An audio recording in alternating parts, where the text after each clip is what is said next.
د انګلیش یو ایډیم دی، د انګلیش یو محاوره ده bury the hatchet او مطلب یې دا دی روغه کول.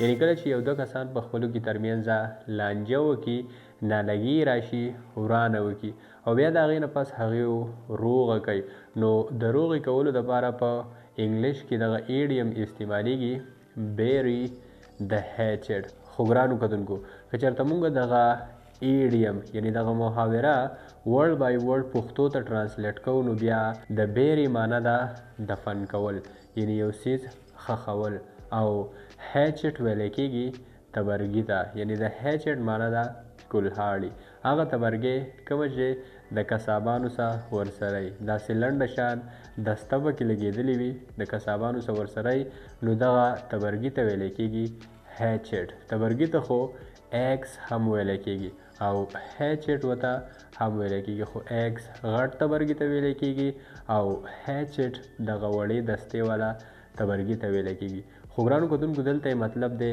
bury the hatchet یعنی روغه کول.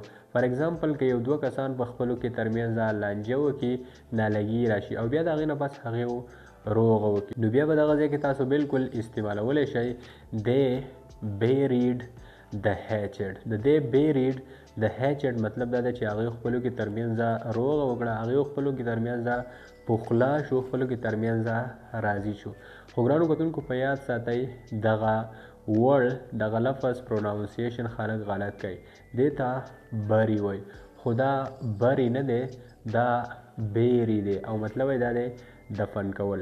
دې بیریډ د هیچټ مطلب یې دا دی چې هغې خپلو کې ترمنځ راضي شو، هغې خپلو کې ترمنځ پخلا شو. بل اگزامپل فار ایگزامپل که زه ویم چې زما دشمن زما سره روغه وکړه، دې دپاره په انګلیش کې استعمالیږي my enemy buried the hatchet with me. د my enemy buried the hatchet with me مطلب دا دی چې زما دشمن زما سره راضي شو، زما دشمن زما سره روغه وکړه. خو ګرانو کتونکو فرض که زه د یو جینۍ په باره کې ویم او زه ویم چې she buried the hatchet with her friend، نو بیا مطلب دا دی چې هغې د خپل ملګري سره د خپل دوست سره روغه وکړه. she buried the hatchet with her friend مطلب دا دی چې هغې د خپل ملګري سره د خپل دوست سره روغه وکړه. ګرانو کتونکو زه امید لرم چې په دغه ایډیم باندې په دغه محاوره باندې به تاسو پوه شوي یئ. او اوس راځئ چې یو بل ایډیم یو بله محاوره هم په پښتو کې او هم په انګلیش کې زده کو. ګرانو کتونکو انګلیش کې مونږه یو بل ایډیم یو بله محاوره استعمالو هیټ د هی او د هیټ د هی مطلب دا دی اوده کېدل. د اوده کېدلو دپاره خو سلیپ هم استعمالیږي، خو دغه ایډیم دغه محاوره هم د اوده کېدلو دپاره استعمالیږي. هیټ د هی یعنی اوده کېدل، مونږه اوده کېږو، تاسو اوده کېږئ، یو بل څوک اوده کېږي. ګرانو کتونکو اوس چې مونږ کومه اګزامپلز ورکوو، کومه مثالونه ورکوو، نو د هغې په مدد سره به بیا تاسو ډېر زیات ښه پوه شئ په دې ایډیم باندې. فار ایگزامپل که زه ویم چې زه بس اوده کېدلو والا یم، نو د دې لپاره په انګلیش کې استعمالیږي I am hating the hay. د I am hating the hay مطلب دا دی چې زه بس اوده کېدلو والا یم. تاسو په نارمل انګلیش کې هم ویلی شئ I am going to sleep. د I am going to sleep هم مطلب دا دی چې زه بس اوده کېدلو والا یم. خو که چېرته تاسو په دې کې دغه ایډیم دغه محاوره استعمال کوئ، نو د هغې په مدد سره به ستاسو انګلیش بیا ډېر زیات مزیدار ولګېږي.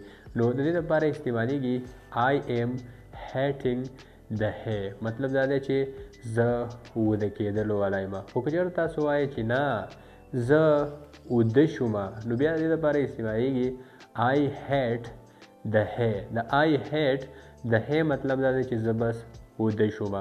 ګرانو کتونکو د هیټ سیکنډ فارم هم دی هیټ، تھرډ فارم یې هم دی هیټ او څلورم فارم څلورم حالت یې دی هیټینګ. نو دلته ما ځکه هیټ استعمال کو I hate the hay مطلب یې دا دی چې زه اوده شومه. فار ایگزامپل که زه د یو جینۍ په باره کې ویم چې she had hate the hay، نو مطلب یې دا دی چې هغه اوده شوې وه. she had hate the hay مطلب یې دا دی چې هغه اوده شوې وه. کومه چې د پاست پرفیکټ ټینس سنټنس دی. فار ایگزامپل تاسو یو جینۍ ته رینګ کوو، تاسو د یو جینۍ سره کانټیکټ کوو، هغې تاسو له ریپلای نه درکوله، هغې کال نه اټینډ کوو، نو تاسو بیا بالکل ویلی شئ شي هیډ هیټ د هی، مطلب یې دا دی چې هغه اوده شوې وه. ګرانو کتونکو زه امید لرم چې تاسو به د دې ورکوډ شانې ویډیو نه به تاسو ته فایده شوي وي. که چېرته واقع تاسو ته فایده شوي وي نو بیا ویډیو له یو لایک ورکئ